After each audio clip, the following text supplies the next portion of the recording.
Hello, everyone. Thanks for joining us here on CBS News. I'm Elaine Quijano. Here's a look at the top stories we're following right now.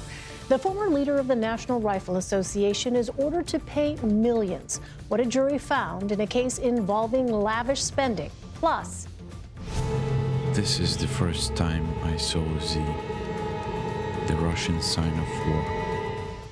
an in-depth look at the early days of Russia's invasion of Ukraine, almost 2 years to the day. The director of the Oscar-nominated documentary 20 Days in Mariupol joins us to discuss. And batter up, Major League Baseball spring training is underway, but with a little controversy over uniforms. We'll tell you what's going on. But first, a Manhattan jury has found the NRA and its longtime head, Wayne LaPierre, liable in a civil case brought by New York Attorney General Letitia James. LaPierre and other leaders were accused of mishandling company finances for personal use. Errol Barnett has more on the verdict. Wayne, how do you feel? After a week of deliberation, a New York jury tonight found Wayne LaPierre liable of fraudulently spending NRA donor funds. He's been ordered to pay back more than $4.3 million. But the New York Attorney General's office had claimed LaPierre improperly spent even more money, including millions of dollars on private jets, hundreds of thousands of dollars for trips to the Bahamas, and excessive amounts to one vendor in exchange for international trips and personal use of a luxury yacht. The only thing that stops a bad guy with a gun is a good guy with a gun. It is yet another victory for New York Attorney General Letitia James, who's been investigating the NRA's spending practices for 4 years. LaPierre's decades-long influence and strategic alliance with Republicans prevented the still-debated ban on assault weapons, despite the ongoing plague of mass shootings and gun violence across America. And Errol Barnett joins me now with more. Errol, so Wayne LaPierre was the head of the NRA for more than 30 years. He resigned last month. Remind us why. Well, Elaine, he says it was for health reasons, but the Attorney General's office here in New York, Letitia James, seems to feel that it's because the heat was approaching him as this case began. The jury took a week. Each side rested their case last week on Thursday, so they've taken a full week now to painstakingly deliberate over exactly to what extent the state made its case in saying that Wayne LaPierre and 2 other executives went beyond policy and beyond nonprofit rules here in New York in the ways in which they lavishly spent money. But Wayne LaPierre, the well-known figure across the country who led the NRA for almost 3 decades and successfully, prevented an assault weapons ban, universal background checks, and other aspects of gun reform that this pro-gun lobby has been against, stepped down from his post just as this case was moving forward. And some of the witnesses, Elaine, were former NRA executives and board members who said that when they raised problems and issues with accounting practices, they were rebuffed or they were dismissed. And so in the end, the jury did find, in fact, that much of Wayne LaPierre's behavior as the man running the NRA went beyond what policies would allow. So, Errol, what are the next potential steps in this case? Well, we're still waiting for the official reaction from the Attorney General, Letitia James, but this is a case that she brought forward in 2020 that the NRA says was partly designed to have it completely disbanded. And the Judge Cohen in this case prevented that step from moving forward, but he did allow the state to target individuals for going outside the bounds of this.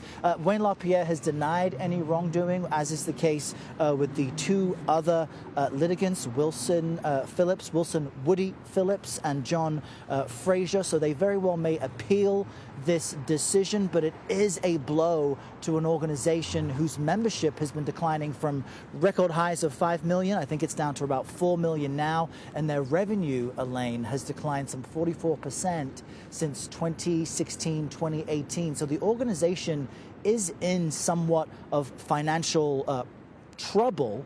Still, though, it remains a powerful political and cultural force across the country.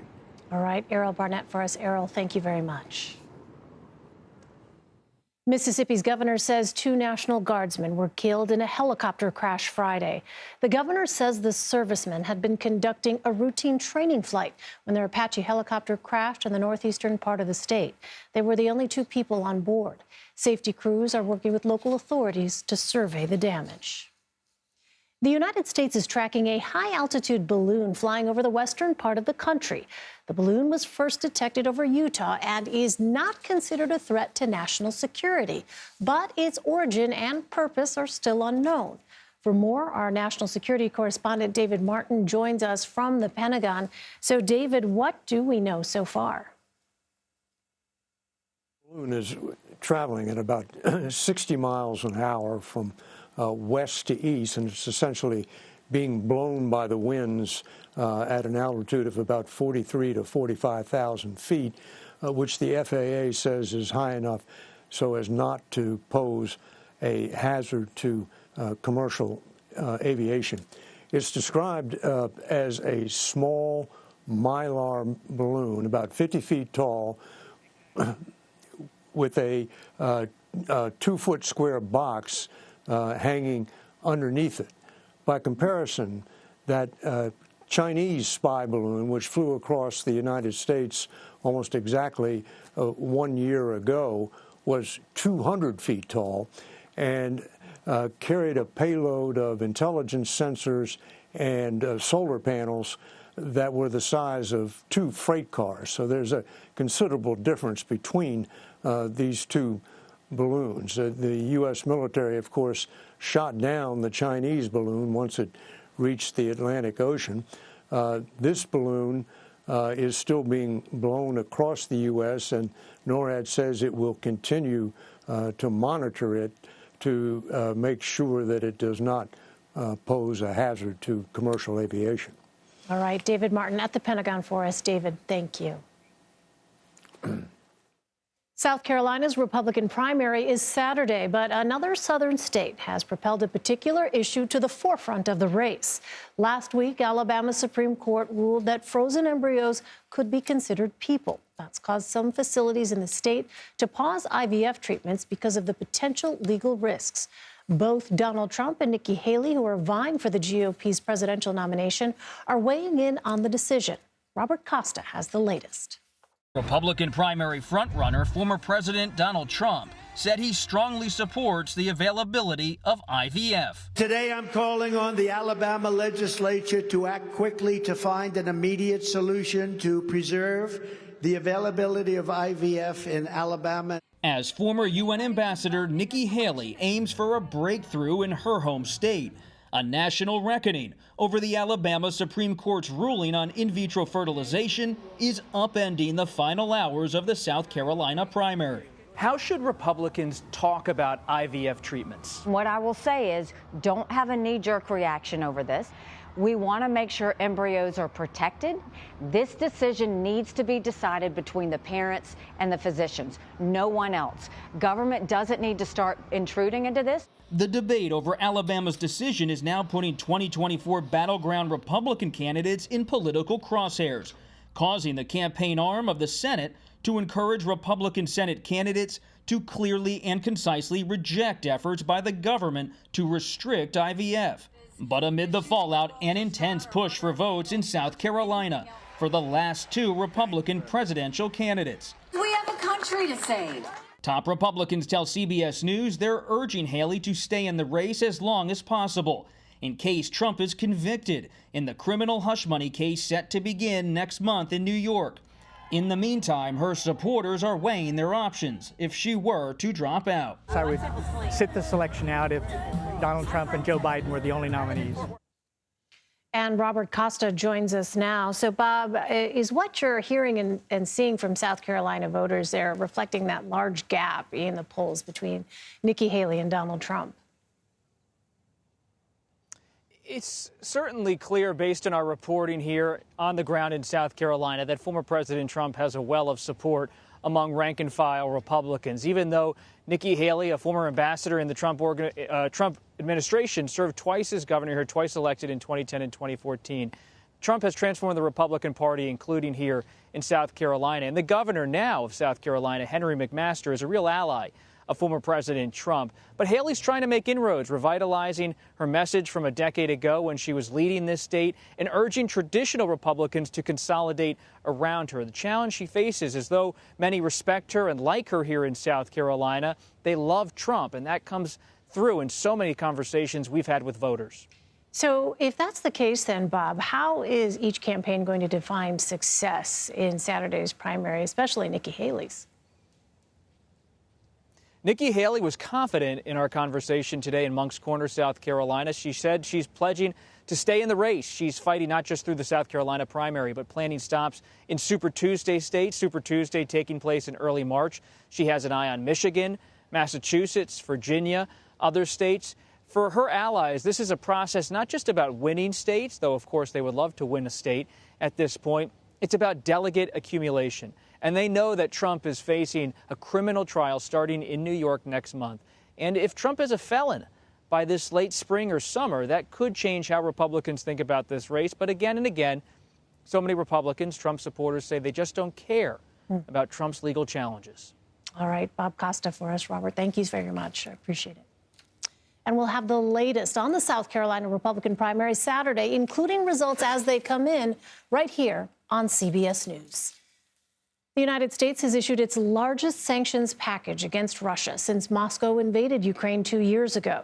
The Biden administration on Friday imposed more than 600 sanctions targeting Russian companies, financial systems, and business leaders. The sanctions also go after 3 individuals the U.S. believes are connected to the death of opposition leader Alexei Navalny, who died in a Russian prison last week. CBS News senior White House and political correspondent Ed O'Keefe has more. Make no mistake, Putin is responsible for Alexei's death. The sweeping sanctions unveiled by President Biden include penalties on those specific individuals who ran the Arctic penal colony, where detained opposition leader Alexei Navalny died 1 week ago. We in the United States are going to continue to ensure that Putin pays the price for his aggression abroad and repression at home. In total, there are roughly 600 new sanctions on individuals and entities in Russia and 11 other countries, including China, Serbia, and the United Arab Emirates.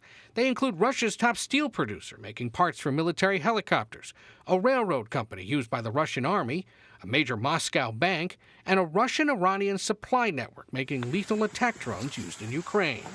These sanctions, these restrictions have had a significant impact on Russia, both in its ability to prosecute its aggression, but even more, we see that they're going to have a growing and long-term impact on Russia, its ability to modernize its industries. But CBS News contributor Samantha Vinograd says sanctions so far haven't been effective, in part because Putin has maintained strong financial ties with countries that have kept the war machine functioning. While U.S. sanctions are designed to have an impact over time, to trickle down in the Russian economy, what's happening now is more important. Ukraine is poised to run out of ammunition, and Russia has enough money to keep fueling its war machine, at least in the near term.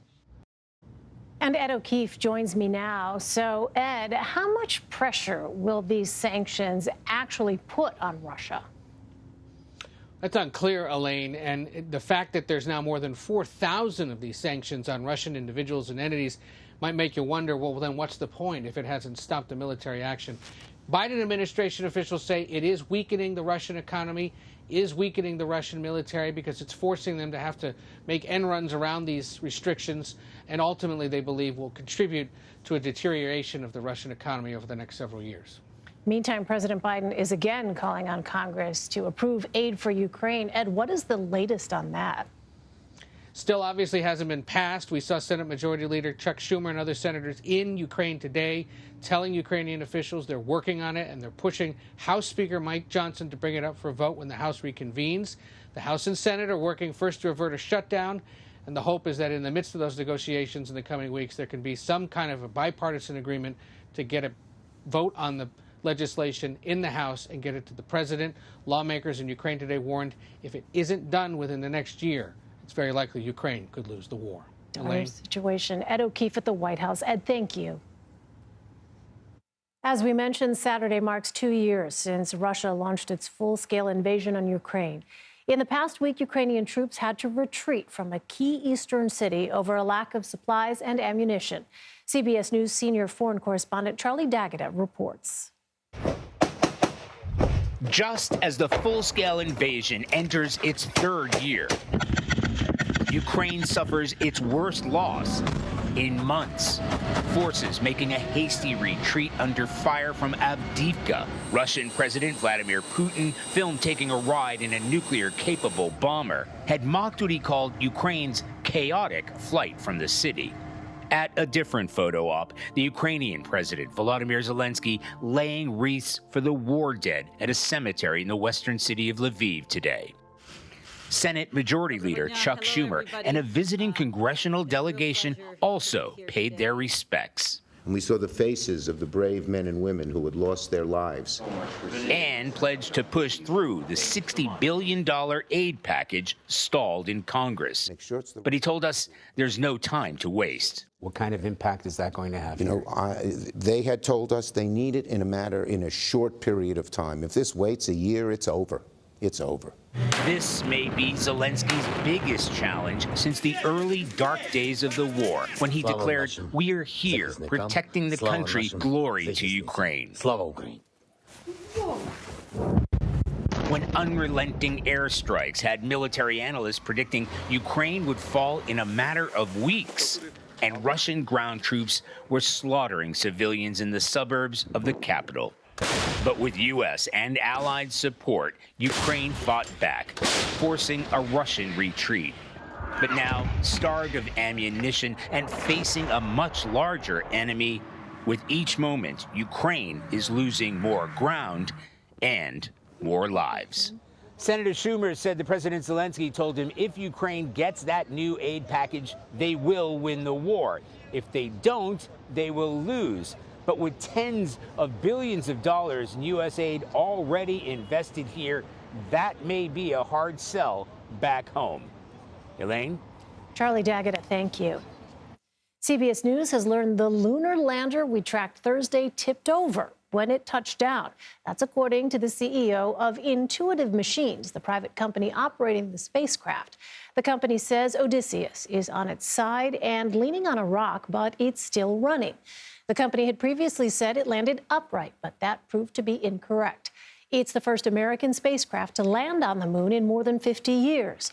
It's also the first time a private spacecraft has landed there. Well, coming up, baseball is back for spring training this weekend, but there's some drama over uniforms. That's ahead. You're streaming CBS News. At least 9 people have been killed in a high-rise apartment complex fire in Valencia, Spain. The fire started Thursday night on the 4th floor of a building before spreading to other apartments.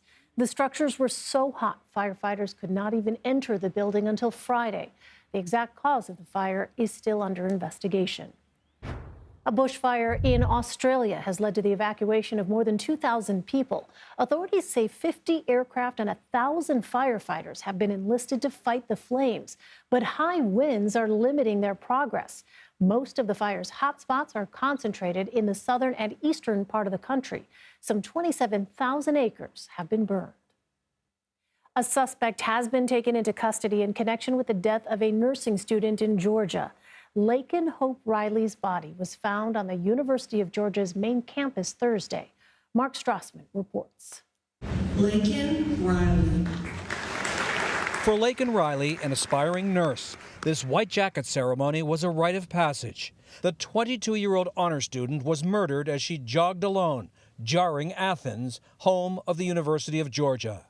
She was a sweet girl. It's obviously devastating for my sorority. All the girls were at the house crying yesterday.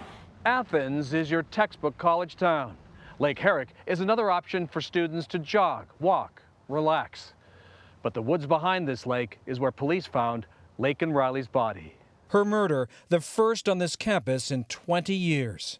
The individual was unconscious and not breathing and had visible injuries. Late this afternoon, police announced they had a murder suspect in custody, but gave no other details. Friday felt different here, edgy for many. All day, police scoured this apartment complex, and Friday classes were canceled. So definitely a fear factor. For Georgia students like Haley Pearson and Addison Turkin. Everyone's just in their dorm or went home, and it's just a quiet eerie feeling. Adidas commissioned a global survey about women joggers like Laken Riley.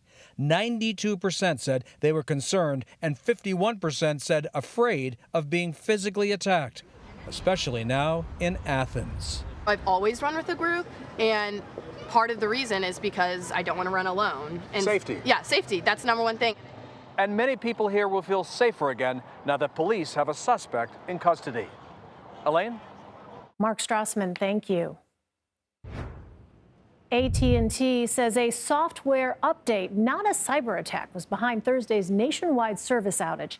In a statement, the cell phone and internet provider apologized to customers for the incident. More than 70,000 service interruptions were reported at the peak of the outage. AT&T says it was able to fix the problem for all customers shortly after 3 p.m. Eastern. Well, spring training will be in full swing this weekend as all 30 Major League Baseball teams play their first games ahead of opening day next month. The offseason saw several record-breaking contracts, a handful of blockbuster trades, and some changes for the 2024 season. One being the league's new uniforms, which are getting some negative feedback from fans and players. Joining us now to go over that and more is RJ Anderson. He's an MLB writer for CBS Sports. RJ, welcome. So what is so different about these new uniforms? Why doesn't anyone seem to like them? Yeah, so Nike and Fanatics attempted to make new uniforms that were lighter and more comfortable for the players to wear during the summer months. Unfortunately, attempted is the key word because the players hate them so far. You know, they reduced the size of a name and the numbers on the back of a jersey. And to my eyes, they look more like jerseys that fans would wear than jerseys befitting of big league players. And in recent days, the talk of the town or talk of camps in Florida and Arizona have been the transparency of the pants. Now, MLB has said that the pants are not thinner than they were in the past, but if you take a look at some of the photographs and the videos, it does seem like we're seeing more of the players, and it's not because the games are any longer than they used to be.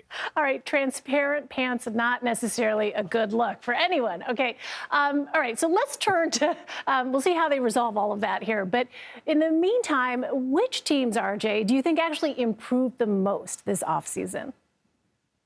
Yeah, you have to start with the Los Angeles Dodgers. They signed arguably the best player in the sports history in Shohei Ohtani. They signed a right-handed pitcher named Yoshinobu Yamamoto, who is the most accomplished pitcher to never start an MLB game. He will obviously change that very soon. And, oh, by the way, they also acquired Tyler Glasnow, who could win the Cy Young Award if he stays healthy, and Teoscar Hernandez, who was a good bet to hit 25-plus home runs. Whenever guys like Glasnow and Hernandez are almost afterthoughts, you know a team had a very good and very eventful offseason. The New York Yankees went out and acquired Juan Soto. He's one of the best hitters in the game. He's on a Hall of Fame trajectory. So I would say they definitely bolstered their lineup. And then I would also throw out the Arizona Diamondbacks, the reigning National League champions. You know, they did well to address some of the weaknesses in last year's roster, namely their starting rotation and their third base situation. All right, before we let you go, quickly here, RJ, there are a handful of prominent free agents who are still unsigned. What is the holdup? Yeah, so it's a combination of two factors. They're all represented by Scott Boras, who is the best agent in the game. He is very, very willing to keep his players out of camps and unsigned until they get their fair market contract. And that could mean into the regular season if it takes that. And on the other hand, you have a bunch of teams that are more concerned about the quantity of their profits than the quality of their product. And that's a bad combination if you want to see the reigning Cy Young winner or some of these other great talents find homes in the coming days. All right, we'll continue to watch it. RJ Anderson. RJ, thanks so much. Still ahead, the Screen Actors Guild Awards are this Saturday. They're largely seen as a predictor of the Oscars. We'll discuss the top nominations. Welcome back to CBS News. I'm Elaine Quijano. Here's a look at our top stories. A New York jury has found the NRA and its former leader liable in a civil corruption lawsuit. Wayne LaPierre must repay the National Rifle Association more than $4.3 million for misusing funds, which the New York Attorney General argued the NRA misrepresented in its tax filings. Donald Trump is urging the Alabama legislature to act quickly to protect IVF treatment. His statement comes after the state's Supreme Court declared embryos should be treated as children, putting the future of fertility treatment in question. Trump did not, however, say he disagreed with the ruling. Florida Surgeon General is defying the CDC after an outbreak of measles at an elementary school. He told parents they can send their unvaccinated kids to school if they choose. The CDC recommends unvaccinated kids stay home for at least 3 weeks after exposure. Israeli Prime Minister Benjamin Netanyahu has disclosed his first official plan for the post-war future of the Gaza Strip. The proposal says any reconstruction of the Gaza Strip will only happen after the demilitarization of the enclave. Under the plan, Israel would maintain security control of Gaza's southern border. Additionally, Israel would create a security zone along Gaza's border with Egypt. The Palestinian Authority has rejected the proposal, saying the plan prevents the establishment of a Palestinian state. As we reported earlier, Republican voters in South Carolina will head to the polls Saturday for the state's GOP primary. Donald Trump is leading Nikki Haley in the polls by double digits. But Haley has repeatedly vowed to stay in the race after South Carolina to Super Tuesday, which is about a week and a half from now. CBS News politics reporter Zach Hudak joins me now. Zach, so what does Nikki Haley need to do to stay alive when South Carolina is over? Elaine, we're already seeing the Haley campaign put expectations at a pretty low level for her performance in South Carolina. That is clearly because they know they're not going to make a major dent into former President Trump's standing in the state. So what they're talking about now is this path that they have to still get enough delegates that they could still be the nominee even after losing the first 4 primary contests. Nearly impossible, but it continues to get narrower. And I think a big part of what we see them waiting for at this stage is any external variable that could derail the Trump campaign, whether that be a gaffe or a legal development or something along those lines. All right, well, let's turn now to the Alabama embryo ruling. How are Republican lawmakers reacting to that decision? They are largely condemning it and saying that the state government should have stayed out of that particular issue. We're even seeing today Donald Trump come out and say that he supports IVF. And he has a bit of an interesting dynamic there because he has spent a few years now bragging that his Supreme Court nominees led to the repeal of Roe. Now he's dealing with Joe Biden, Kamala Harris, and other Democrats knocking him and his administration, saying this is the natural next step after that happened. So he is walking a tight rope here in order to continue to take credit for the rollback of abortion rights, but show there are some things that he knows are unpopular and that he would fight to try to protect. Well, how much do you anticipate the topic of IVF to become an issue in the general election and both presidential and legislative elections? I think, Elaine, it is likely to be a major issue in legislative elections and likely as well, but maybe to a lesser extent in presidential elections. The biggest factor is going to be how good of a job Republicans are able to do kind of having it both ways, I was discussing with Donald Trump, and more importantly than that, how well Democrats do at making Americans worried that if Republicans are in control, they are going to have rights like these rolled back. That was something we saw in the 2020 Senate campaign in Pennsylvania. Dr. Oz, the biggest gaffe of his campaign was talking about abortion and really giving Democrats something to run on, something to say, there are rights that you have now that you will not have if this man wins. Right. We saw Democrats essentially activated after those comments. Meanwhile, the Biden campaign has touted some impressive fundraising numbers despite his somewhat low polling numbers. So what do you think the reason is for that? I think that the polling numbers are likely more indicative of where his support lies than the fundraising numbers. As an incumbent, you already have a built-in advantage when it comes to fundraising. You're already paired up with the DNC or RNC, so you have that apparatus to help you. You also have all of your banks of former donors and voters that you have accumulated through the previous campaigns you've run. There are frankly just a lot of advantages you have when it comes to fundraising if you already hold office. I think that Donald Trump definitely has money problems and has to continue spending money on legal fees. That is a problem that President Biden does not have, so it does give him an advantage there. But I do not think that it is to suggest that the polling is not accurate or that he has some hidden support we're not seeing at this stage. All right. Zach Hudak in Washington for us. Zach, thank you. Thank you.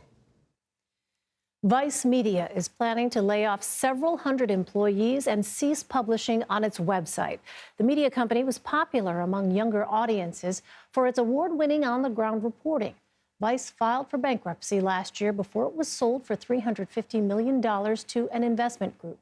CEO Bruce Dixon wrote the company would be shifting to a studio model, partnering with other media companies to distribute its digital news content.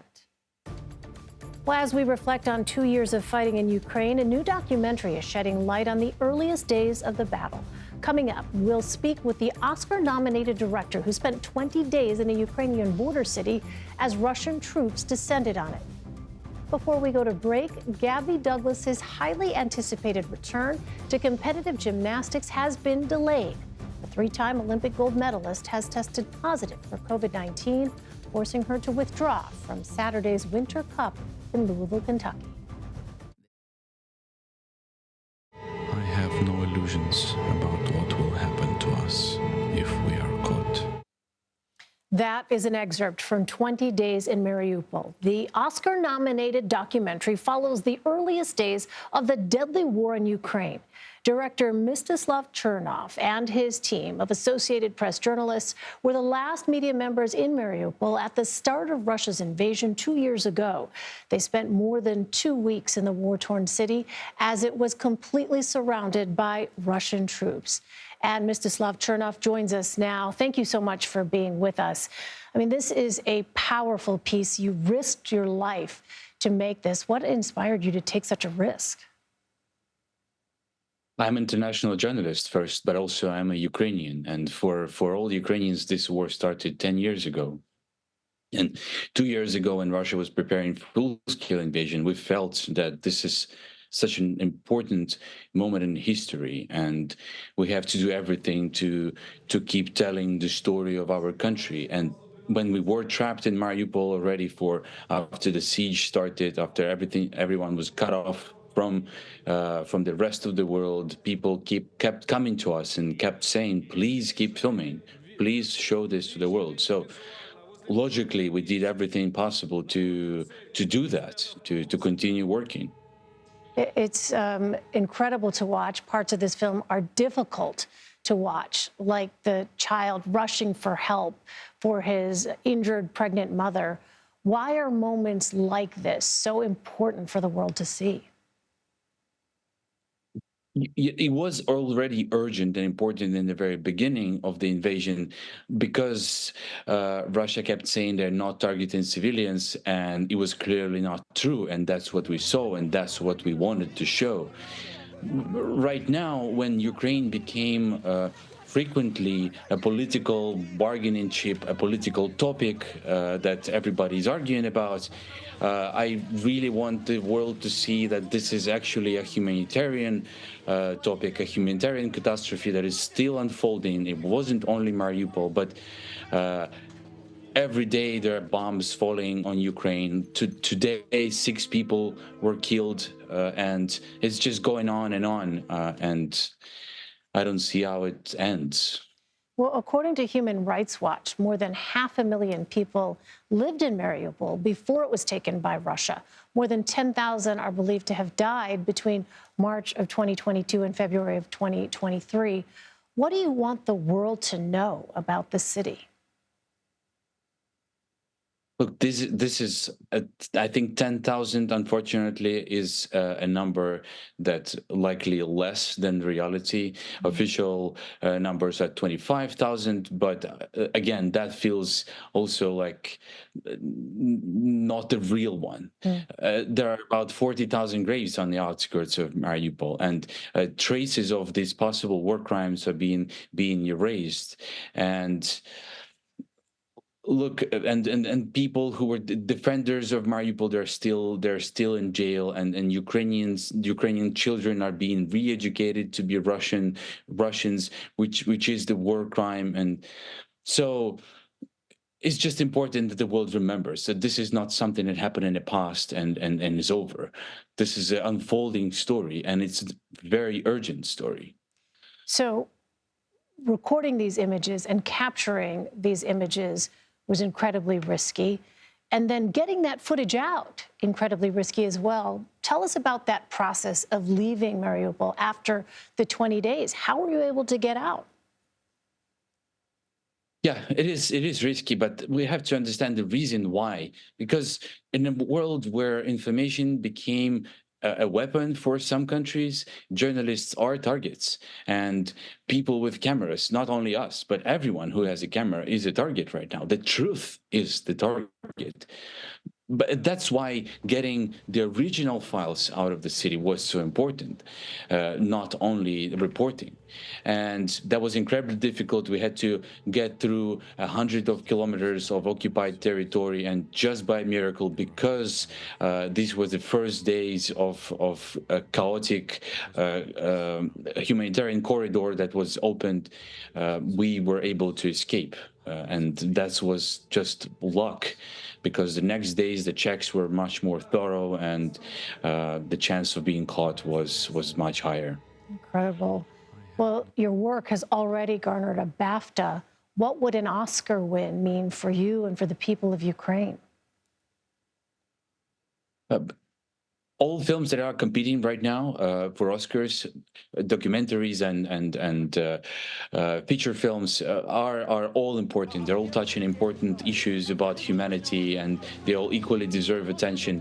It means a lot for Ukraine to be able to keep talking, to be able to keep people paying attention to the topic of Ukraine, the fact that Russia keeps attacking Ukraine, and especially in a time when there is so much other tragedies happening around the world, and the attention is shifting elsewhere, and politicians keep arguing about help for Ukraine. I think the attention to civilians, the attention to suffering of Ukrainians is crucial. So it would really help. It would really help to keep that attention to the urgency of the matter. And for you personally as a Ukrainian, what would that mean? I think my wish as a Ukrainian for this war to stop, for the invasion to stop, and this is something that every Ukrainian will tell you. Everyone just wants peace, and everyone wants to come back to their homes, which were occupied or destroyed, and just restore their lives. So every single thing we do, which gets us closer to that goal, is necessary, I guess. And yeah, as every Ukrainian, I just want peace. I just want this all to end. I wish never do war documentaries anymore, honestly. Well, certainly you're continuing to shine the spotlight on the truth, as you say, that is under target itself with your powerful work. Mstislav Chernov, thank you so much for being with us. Thank you. Thank you.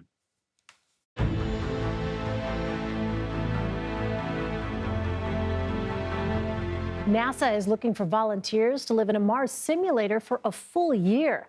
It's to help the agency learn how astronauts deal with the environmental stressors and limited resources on the red planet. You need to bring some technical qualifications because, someone needs to repair the habitat, someone needs to be able to fly, the lander. But more importantly, actually, you have to be a team player. You have to work together with the other people. You have to put the team priorities higher than your own priorities. To qualify, you must be a motivated U.S. citizen or permanent resident between the ages of 30 and 55. The deadline to apply for the spring 2025 mission is April 2nd. Well, award season continues in Hollywood with the 30th annual Screen Actors Guild Awards this Saturday. Leading the pack in the film category are none other than Barbie and Oppenheimer, followed by American Fiction and Martin Scorsese's Killers of the Flower Moon. For TV, Succession comes out on top with 5 nominations. The Bear, The Last of Us, and Ted Lasso are all tied for 4. For more, let's bring in Patrick Gomez. He's the editor-in-chief of Entertainment Weekly. Patrick, welcome. So what are you looking forward to during this year's awards? Well, this will be the first year that the telecast is streamed live on Netflix. It previously had aired on TNT and TBS, and then last year it streamed on Netflix's YouTube as they built up the capability of doing a live stream on their platform. So that's going to be really exciting. That's in terms of as a viewer. I will be lucky enough to be co-hosting our Red Carpet Live alongside my colleagues at People Magazine before the show and then inside during the ceremony. And what's really cool about this show is that while we love our writers and directors and producers, this one is all about the actors. So it is a star-studded room, and because it covers TV and film, it's a huge, huge party, and it's so fun to see these actors run into each other, and you see people that worked together 20 years ago find each other in the bathroom line. Like, that's always really fun to be there in person. But in terms of the show itself, I think the Netflix of it all will be super interesting to see what they do with an award show. Yeah, it sounds like it'll be a lot of fun. Well, Barbie and Oppenheimer are once again going head-to-head with 4 nominations each. Meanwhile, Succession, The Bear, The Last of Us, and Ted Lasso are all leading the television category. So what are your predictions? Well, for TV, I think, there was a lot of final seasons here. We had The Crown's final season, but we also had Succession's final season. And I do think that we are going to see Succession succeed. And then in terms of the male actor in a leading role and female actor in a leading role, I think it's going to come down to Cillian Murphy from Oppenheimer. He's the front runner, with Paul Giamatti being an opportunity to back up into a surprise win there. And then when it comes to lead actress, I think Emma Stone, you were just discussing the BAFTAs earlier. Her win at the BAFTAs kind of puts her ahead of Lily Gladstone, who had been the initial frontrunner. So we really aren't sure exactly who's going to win, but these are going to be the best indicators of who's also going to win at the Oscars. Because while we love the Golden Globes and the Critics' Choice, this voting body is the largest and also overlaps the most with the voting body that votes for the Oscars. So that's why SAG is always a great indicator of who's going to succeed there. So that's what makes this one really, really exciting as well. All right, Patrick Gomez, have a great time this weekend. Thank you. Thank you. Well, how old were you when you won your first game of chess? Coming up, we'll talk about an 8-year-old boy who set a new record. You're streaming CBS News.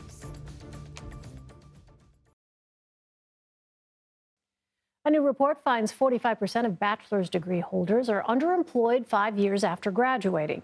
The graduates are considered underemployed if their job doesn't require a college degree. The highest levels of underemployment were found among those holding degrees in non-math business majors. Meanwhile, results were best for graduates who majored in healthcare, engineering, and math. Those who had college internships also had better outcomes. Well, an 8-year-old chess prodigy has made history, becoming the youngest player to defeat a chess grandmaster. Ashwat Kaushik handed his 37-year-old competitor a loss during the match in Switzerland Sunday, according to chess.com. Last week, a Serbian boy became the first person under the age of 9 to defeat a grandmaster in a classic tournament. Kaushik became the new record holder, and he's just 4 months younger. That does it for now. We have a lot more of the day's top stories ahead. Thanks for spending the hour with us. You're streaming CBS News.